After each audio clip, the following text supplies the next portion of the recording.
artists, it's Miss Bancroft coming to you from my home studio. Today we are going to do a drawing activity, and I know there's so many amazing videos online of how to draw different cartoon characters and animals and all sorts of things that you could ever want to draw. Those are great, and I've even linked some of them on the Suitor Specials bingo, so feel free to check some of those out. The way that I like to teach drawing is mostly focusing on looking. So a lot of artists will just really practice observing, noticing every detail of what it is that they're drawing, and that's really how I believe you become good at drawing. So we're going to practice observing today, and we are going to do that by creating our own still life, and let's get started.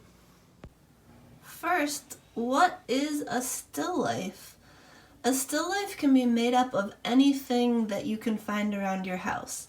A lot of classic still lifes have fruit, they might have plants, they might have flowers and vases and beautiful cloth. You can make them out of anything, stuffed animals, objects that you have around your house like toys, things that you find in the kitchen. Anything that you can practice looking at and observing, that is great for a still life.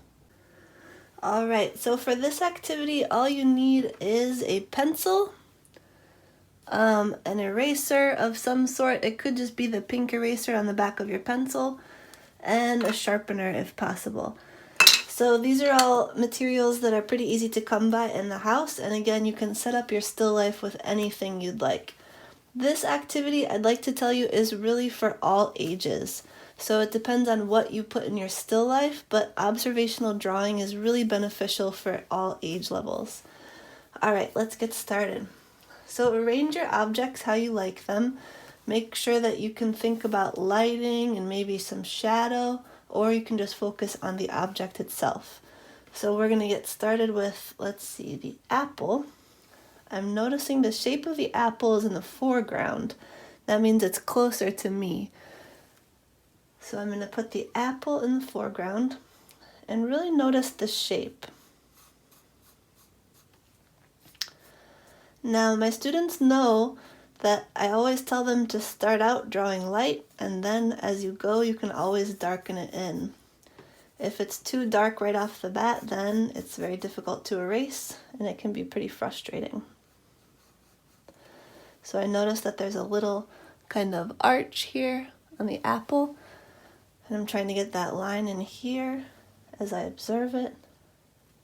The stem kind of goes towards the right, so let's see if I can get the stem in there. You can kind of see the top of the stem too. Alright, and I see kind of a little shading that goes there. And I even see the shape of the shadow on the paper below it. So I'm just going to draw that shape carefully. And if you look even closer, you can see another shadow across the other area. So again, I'm starting with very light lines. Alright, and from where I'm looking, you really can't see the whole feather in the background. So all I can see, it kind of cuts off right above the apple. So let's see if we can get that angle. It kind of goes up almost at a 45-degree angle and comes out to the side, almost right equal with the middle of that shadow. And again, right now we're just looking for big shapes.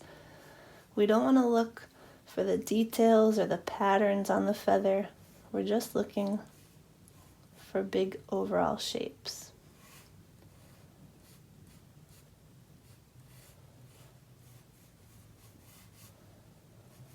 Alright, right about there, let's get the rest of this shape down here.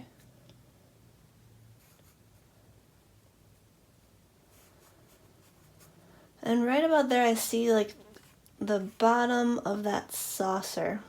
But that saucer also touches the apple, so I'm going to lower it a little bit because I think I have it a little bit too high. So that's the other thing about drawing, is it's always about observing and then noticing maybe that there's something you have to change and going back and taking the time to change that. If you can make sure that you take the time, then you will succeed. All right, I see this leaf coming in here, so I'm going to try to get that leaf.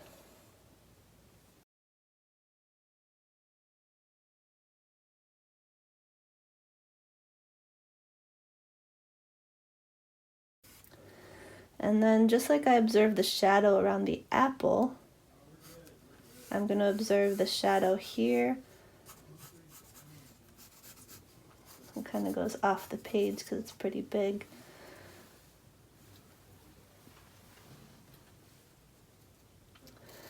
And then now is the time that I'm going to go back in to kind of darken out some of the shapes that I have. So I can see the shape of the bottom of this beautiful feather. It's kind of a dark outline all the way up. So I'm going to put that dark outline in. And then all of these little bits of the feather, all of the feathery parts, they're very wispy. So I want to have a very light touch with my pencil. I don't want to push down and make those parts too heavy.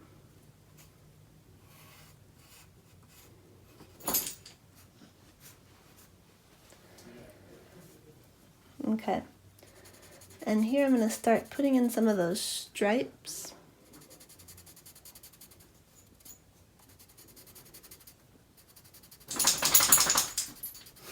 It's my dog.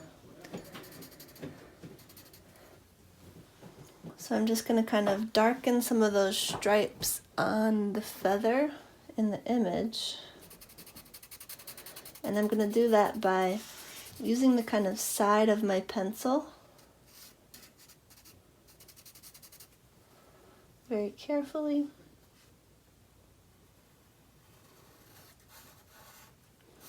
And draw the edge of that saucer.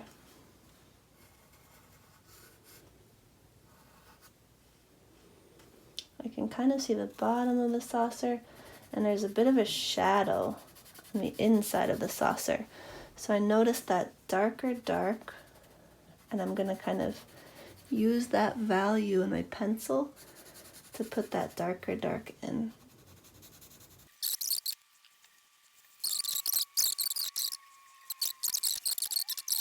And at this point, I'm just adding in my values.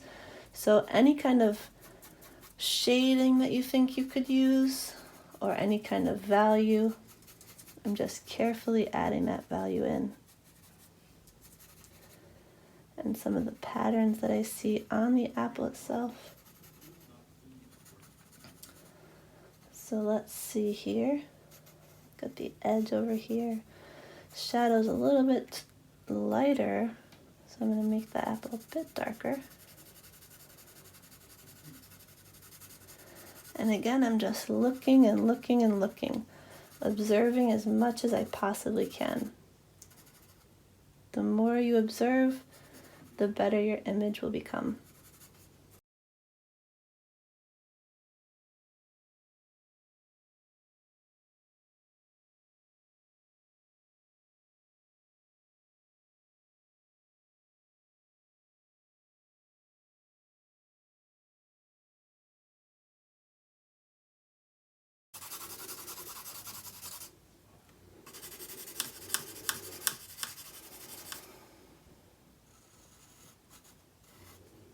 I'm getting a little bit of the outline back in.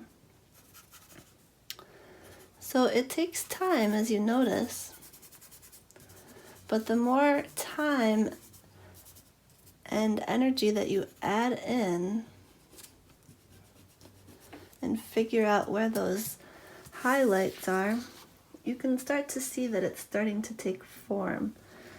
And that's great because I've done this not by taking a step by step, but really just by looking and trying to get the lines and the shapes and the values that I see on the still life onto my paper. And that takes time because you have to do little by little. You have to be patient. And there's no right and wrong. So you've got to kind of do it your own way.